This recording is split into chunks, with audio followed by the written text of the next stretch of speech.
que eu conheço de uma história. Imagino que todos vocês, né, já tenham lido a Epístola de Armado várias vezes, né? E talvez vocês compreendam o significado dela. Eu tive a oportunidade, quando eu estava servindo na Terra Santa, de fazer um estudo sobre a Epístola de Armado. Isso é só, na verdade, uma introdução, tá, da história que eu vou contar daqui a pouco desse livro aqui, ó. Siga as instruções. Então, a versão mais longa tem introdução. Então, na Epístola de Armado, tem um parágrafo que fala o seguinte, eu vou ler aqui para vocês.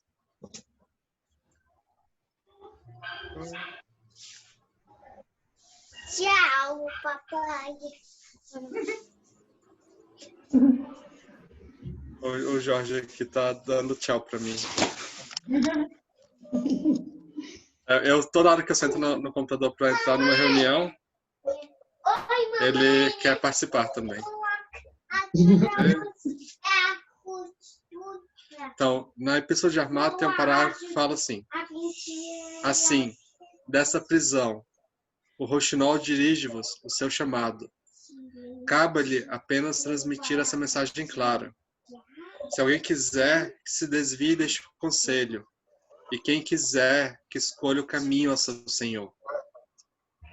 Então, isso é um parágrafo que Bahá'u'lláh dá a oportunidade a Armado a fazer uma escolha. Então, se vocês não sabem, Armado era considerado o melhor amigo de Bahá'u'lláh. Então, imagine, uma pessoa que poderia dizer que tem essa posição, né? Não era Nabi, não era nenhum dos outros, mas Armado. E Armado havia, né, declarado do Babi, ele era na região de Kashan, que é norte do Irã, né? E ele, quando descobre, né, sobre a fé Bahá'í, ele declara Bahá'í, ele sempre tentou estar próximo de Bahá'u'lláh. Então, quando os servos, né, quando Bahá'u'lláh foi exilado para Bagdá, ele era vizinho de Bahá'u'lláh em Bagdá, ele morava na casa ao lado. E ele que sempre apoiava a família de Bahá'u'lláh, principalmente durante o período que ele tinha ido, né, para as montanhas para poder ficar distante dos problemas da fé, para que ele não fosse um problema. E quando Bahá'u'lláh, né, vai em exílio para seguir a Pedrianópolis,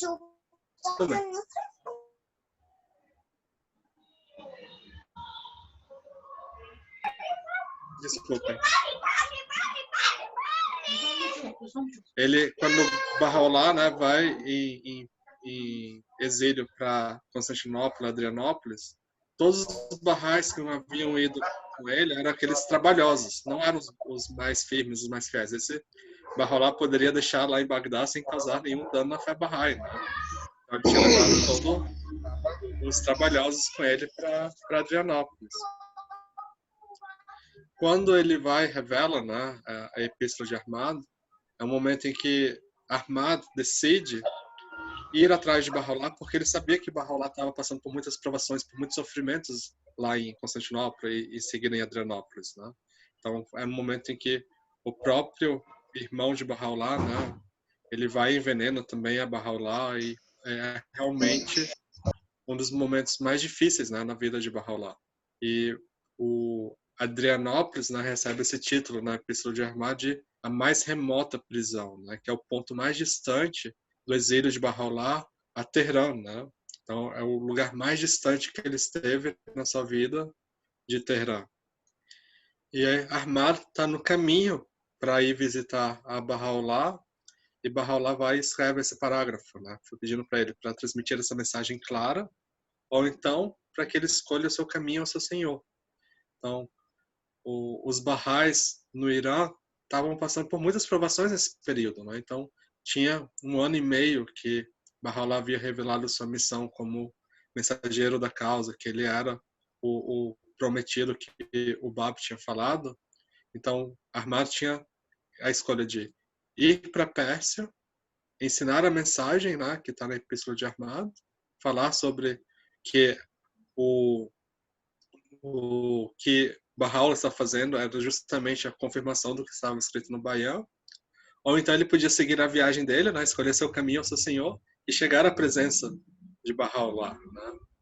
E nesse momento, quando a Ahmad recebe essa mensagem no meio do caminho de Bagdá para Adrianópolis, ele para no mesmo momento e muda o destino da sua viagem para ir para a Pérsia, né, para voltar para o Irã.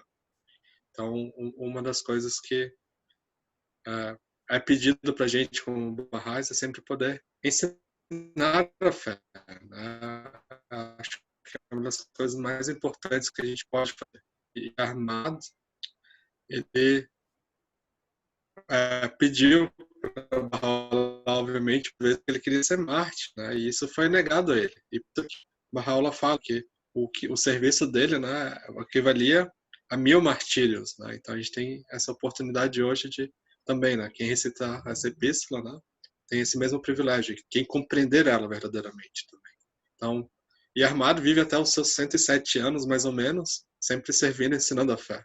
Então, não só não foi mártir, mas teve uma vida muito, muito longa. E isso é uma introdução, porque a gente imagina a Armada, imagina Baha'u'llah, talvez são histórias muito distantes, exemplos muito difíceis a gente associar à nossa própria vida, né? Então, nesse livro Siga Instruções, de Sr. Janab Cadwell, tem uma história que chama... Eita, alguém fechou o livro. Viva a vida e sirva. Deixa eu só abrir aqui no capítulo certo. 62. Eu vou só ler o parágrafo introdutório da história. Eu vou contar a história pouco a pouco e de vez em quando eu vou voltar para ler algum parágrafo desse livro, tá bom? Então, o Sr. Janab começa falando: a causa de Deus tem o poder místico para transformar os humanos em uma nova criação. E isso é alcançado através de nossa obediência às leis. E de nenhuma outra maneira, o melhor instrutor de ensino em massa ou individual é aquele grande instrutor silencioso. O melhor instrutor de ensino em massa ou individual é aquele grande instrutor silencioso de minha vida interior e caráter privado. Em outras palavras, a exceção na qual eu obedeço às leis, tanto na letra quanto em espírito, e assim levo uma vida Bahá'í exemplar. Tentar viver a vida Bahá'í não é apenas o melhor instrutor, mas de fato é o meio mais maravilhoso de consolidação, depois que a alma tenha aceitado.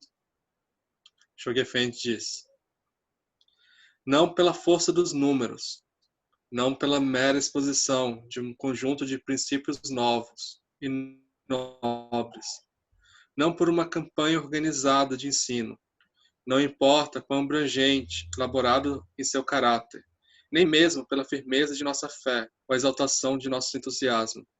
Podemos, em última instância, esperar vindicar aos olhos de uma era crítica e séptica o chamado supremo da revelação de Apá. Uma coisa e uma única coisa infalível exclusivamente assegurará o triunfo indubitável essa sagrada causa, a saber, a extensão na qual nossa vida íntima e caráter privado espalharem em seus múltiplos aspectos o esplendor daqueles princípios eternos proclamados por Baha'u'llah. Então, o objetivo, né, é que seja muito claro para a gente, né, que a melhor forma de ensinar a fé Bahá'í é viver a vida e servir, né? Então, viva a vida e sirva. Então, a história que o Sr. Janab Cadwell conta aqui é que durante, né, o período que haviam campanhas de ensino intensivas no Alasca, eles já tinham uma pessoa do grupo que era um homem de uma família muito rica, uma pessoa abastada, né? E que ele, junto com a esposa e os filhos, tinham sido pioneiros em uma cidade do Alasca, mas que, infelizmente, né, nessa cidade, eles não tinham tido nenhum crescimento da fé Bahá'í. Então, a esposa e os filhos estavam nessa cidade, enquanto o esposo estava viajando junto com os outros, e não havia tido nenhuma declaração, não tinha havido nenhum crescimento da fé Bahá'í durante os 3 anos que essa família estava lá situada. E essa família morava numa casa muito bonita, em cima da colina, que dava para ver as belas vistas do Alasca. Então, durante o inverno, o Sr. Janab ele decidiu, né, pedir permissão para a Assembleia Nacional do Alasca para que eles pudessem ir até a cidade desse instrutor viajante, os esforços da fé, né? E a Assembleia Nacional dá permissão e eles organizam, né, durante 3 dias para poderem ir até essa cidade, já que eles não poderiam fazer nenhuma outra coisa, porque durante o inverno do Alasca eles não poderiam fazer as viagens para as regiões que eles estavam viajando. Daí, o Sr. Janabe pede, né, para a esposa, né, olha, a gente está indo para aí, era isolação completa, né, nesse período. O esposo já tinha muitos anos que não via nem a própria esposa, né? E eles vão, né? E durante o inverno do Alasca não tinha muitas opções de ensino, né? O que eles poderiam fazer. Então eles decidiram que eles iriam, né?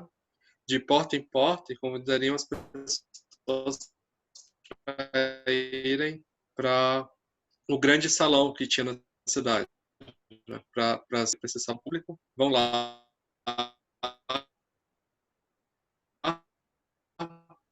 durante a noite, fazem uma são super entusiasmadas e se declaram bar.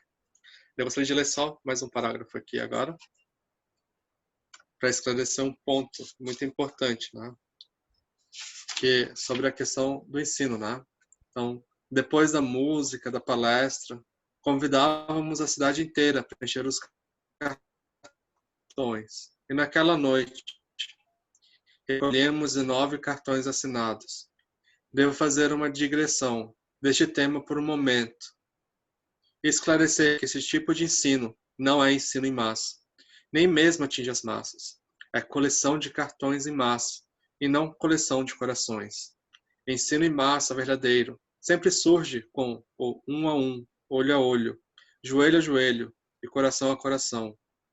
Aquele que busca tem uma reunião individual de casa aberta, onde todas as suas dúvidas são cuidadosamente explicadas e o coração é profundamente tocado pela beleza da fé.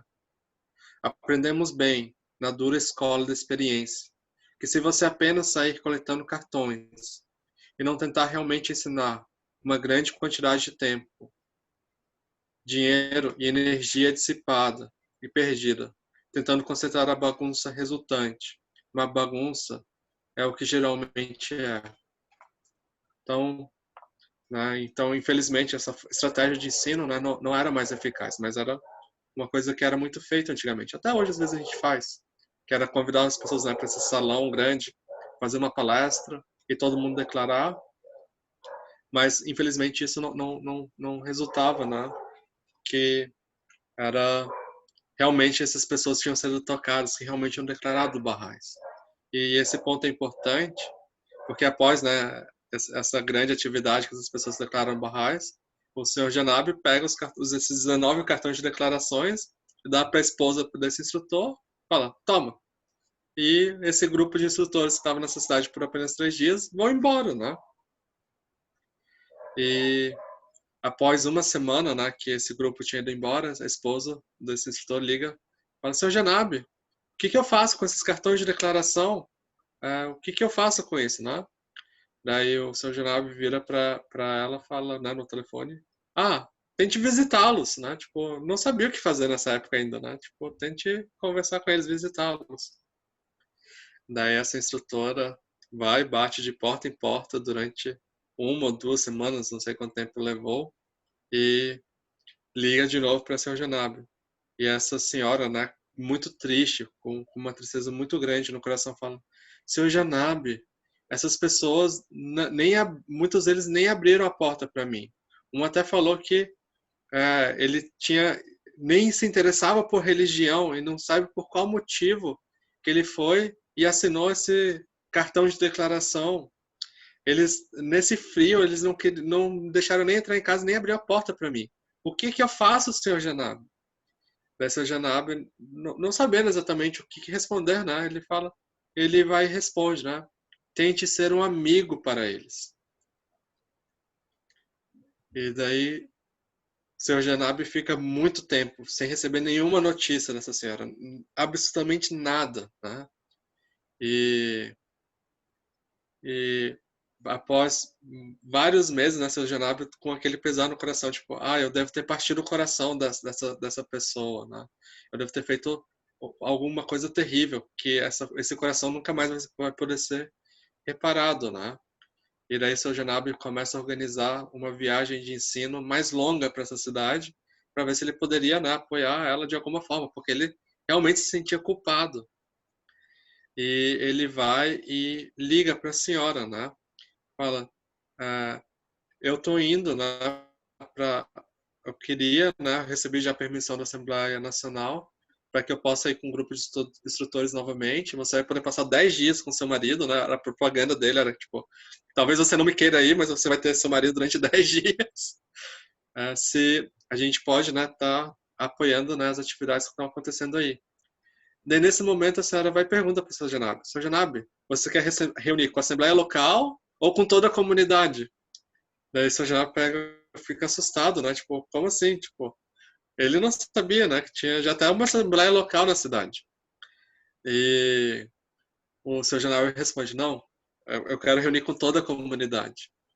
E também falar, olha, eu vou chegar uns dias antes também para fazer os preparos para esse grupo de instrutores que também vai tá chegando em seguida, né? Ele foi de avião antes e daí quando chega lá, ele vai reunir, né, na casa da senhora e tá lá a comunidade de Bahá'í, os 19 membros que tinham declarado naquela noite que não queriam nem abrir a porta para aquela mulher antes e estavam todos os 19 lá.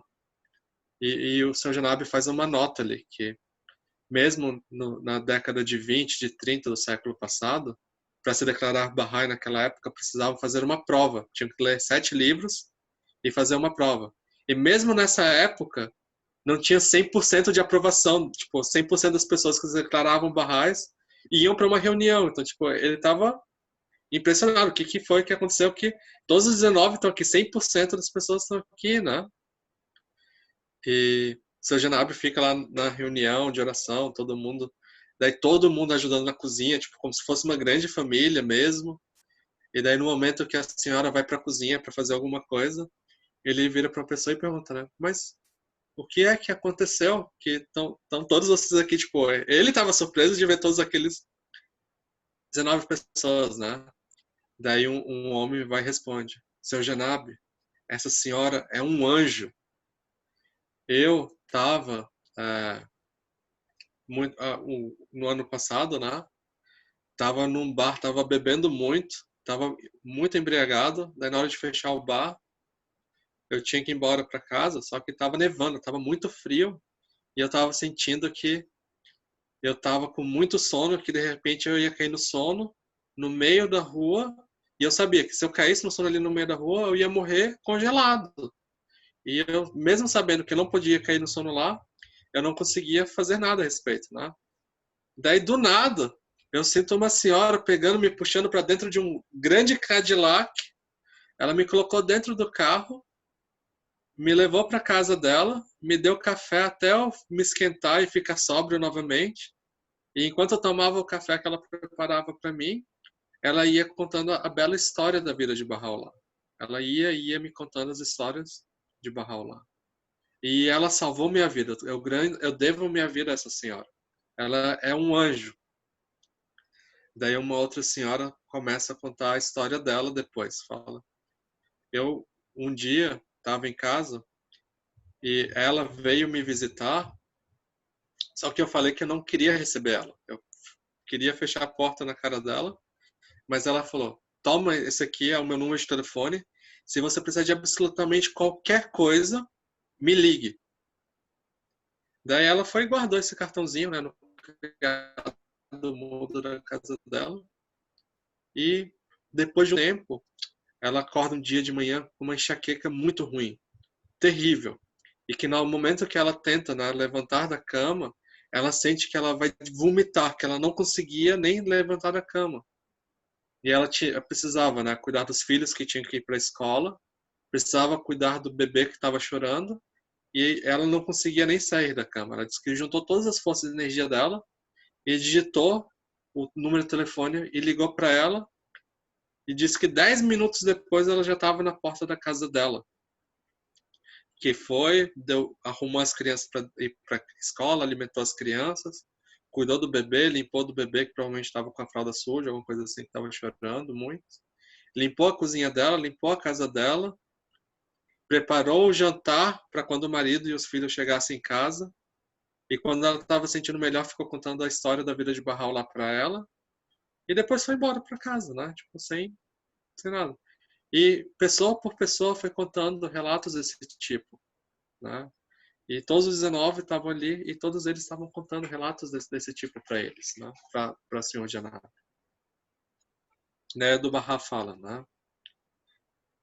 Em poucas palavras, todo esforço, toda função desempenhada pelo homem, de todo o coração, se for movido pelos mais nobres propósitos e pelo desejo de servir à humanidade, é adoração.